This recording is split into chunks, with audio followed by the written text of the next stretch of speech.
Vous voyez cette embarcation qui glisse à la surface d'une rivière? Une rameuse la propulse en prenant appui sur l'eau à chaque coup d'aviron. Et pour transformer cet appui en accélération, elle utilise un principe scientifique. Une notion qui concerne la plupart des systèmes mécaniques inventés par les humains. C'est le principe du levier.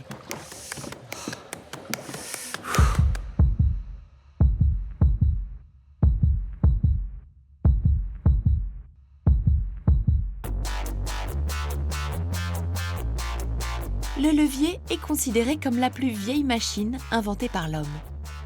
Son principe simple a été théorisé dès l'Antiquité, notamment par Archimède, qui prétendait qu'avec un levier assez long, il pourrait soulever le monde.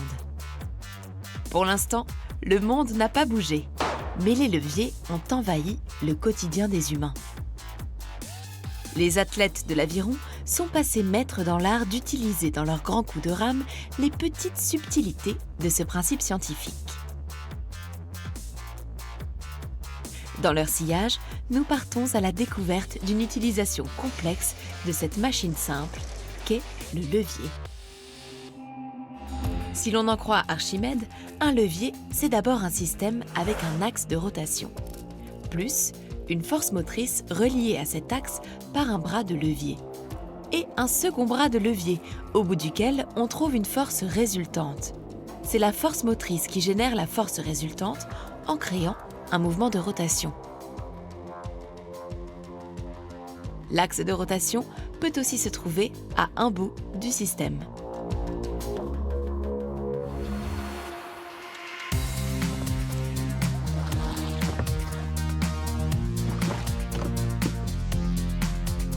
Dans le cas d'un aviron, l'axe de rotation, c'est la dame de nage. La force motrice est donnée par la main du rameur. La force résultante est celle que la pelle applique sur l'eau. Violaine Ernout se prépare pour les prochains Jeux olympiques. Quand on va mettre la pelle dans l'eau, il y a une sensation de résistance parce que l'eau, c'est une masse qu'il faut déplacer. Et à ce moment-là, tout le corps va transmettre la force qui vient du plus gros muscle du corps, donc les quadriceps.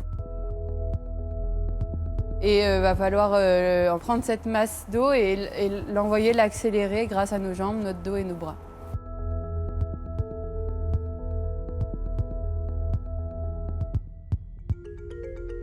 En bon physicien, Archimède y est allé de sa petite formule. Elle dit que la longueur d'un bras de levier, multipliée par l'intensité de la force qui lui est perpendiculaire, est égale à la longueur de l'autre bras de levier, multipliée par la force résultante. Nous, on peut en déduire quelque chose de simple. C'est que, avec une petite force mais un grand mouvement d'un côté, on peut générer de l'autre côté une grande force, mais sur un petit mouvement. Ou inversement, tout dépend de quel côté se trouve la force motrice.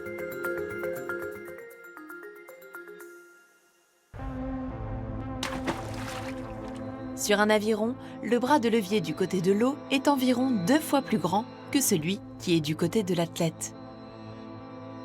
Cela permet au rameur de multiplier par 2 l'amplitude du mouvement qu'il donne à la pelle. Mais en contrepartie, la force qu'il doit appliquer sur la poignée est 2 fois plus grande que celle qu'il obtient à l'autre bout de l'aviron.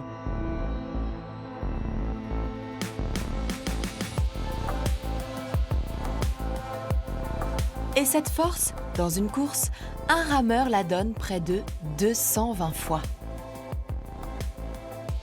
Florent Colloux est à la fois chercheur et ancien rameur de haut niveau. La force qu'on mesure sur chacune des mains en pic sur chaque coup d'aviron, c'est 600 newtons, donc 60 kg, 220 fois répété, donc avec des niveaux de fatigue qui vont être hyper importants. Le projet du chercheur est de comprendre comment cette force est produite au niveau des articulations d'un rameur. Puis de modéliser cette production de force individuellement pour chacun des athlètes qu'il étudie.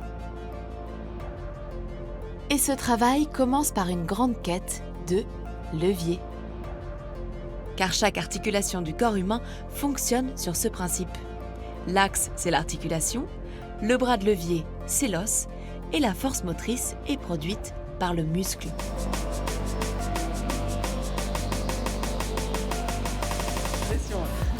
D'accord.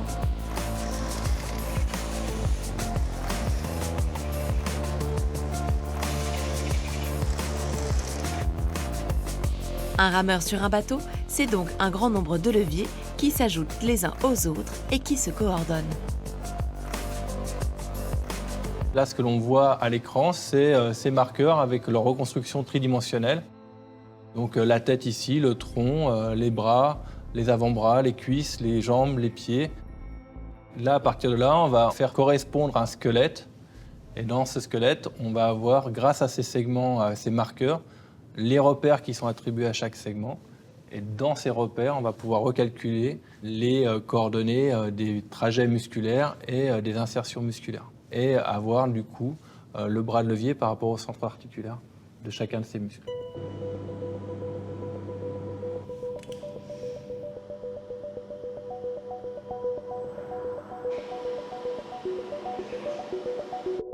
Claudio Vergari est chercheur. Il s'occupe de la modélisation de l'anatomie interne des membres du rameur. On voit parfaitement que le calcanéum, le talon, sert à éloigner ce tendon du centre articulaire de la cheville. Et donc ici, le bras de levier, ça va être à cette distance-là. En remontant du bateau vers la production de la force, le premier levier que l'on rencontre, c'est le pied. Sans cet éloignement qu'on a grâce au talon, le bras de levier ne serait pas comme ça, mais ça serait beaucoup plus court parce qu'on n'aurait pas cet effet d'éloignement, donc d'augmentation du bras de levier. Une fois que le bras de levier est modélisé, il faut représenter la force qui l'actionne, c'est-à-dire le muscle et le tendon. Et maintenant, Hélène, contracte, s'il te plaît. Donc le bras de levier, c'est ça. C'est la distance entre la ligne de force, qui est le tendon, et le centre de l'articulation, qui correspond plus ou moins au malléole.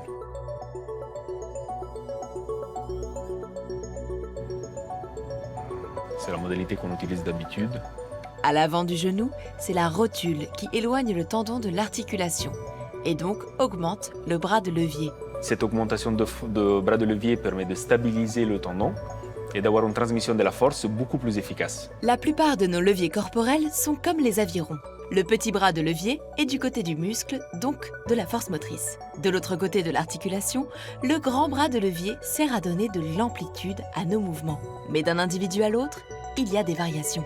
Deux athlètes qui ont une même anthropométrie peuvent avoir des insertions musculaires qui sont différentes, peuvent avoir des propriétés mécaniques pour un même muscle qui sont différentes et donc vont créer la puissance articulaire de manière différente l'un de l'autre. Ces petites particularités physiques ont des conséquences sur les gestes des rameurs. Si j'ai une grande longueur de cuisse, finalement, je vais moins pouvoir ramener mes fesses devant. Donc je vais avoir un angle du genou qui va être plus important. Je vais devoir compenser par une rotation plus importante au niveau des lombaires pour placer ma main au même endroit. La modélisation individuelle des articulations de l'athlète lui permet d'adapter son geste à ses particularités physiques, de régler les charges de son entraînement et d'affiner les réglages de toutes les parties mobiles de son bateau.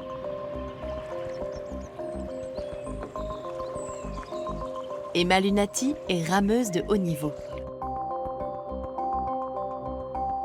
L'idée, c'est d'inculquer et d'intégrer à notre corps le geste technique parfait, on va dire, qui se rapproche en tout cas de la perfection et qui nous permettrait d'être la meilleure sur les compétitions.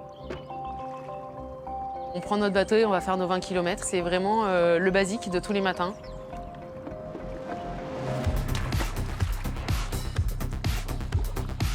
Les leviers sont omniprésents dans les machines créées par l'homme.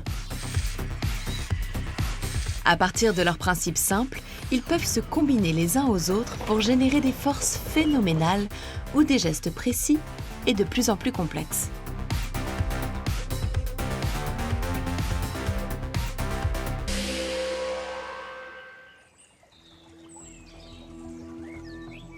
Chaque coup de rame sollicite la quasi-totalité des articulations de l'athlète.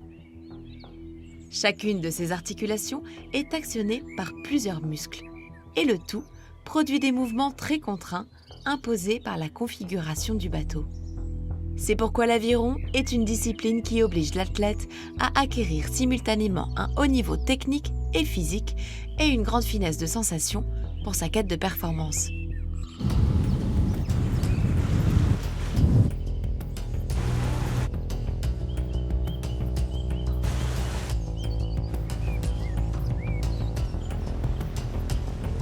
Notre énergie, pour qu'on aille vite, on doit la faire passer par le bateau, c'est-à-dire que le bateau il fait partie de nous sur l'eau. On sent vraiment cette glisse sous la coque et c'est vraiment un moment de plaisir où on sent que ce qu'on fait c'est bien. Le feeling entre la coque et le rameur, c'est vraiment très important pour justement aller chercher une belle performance.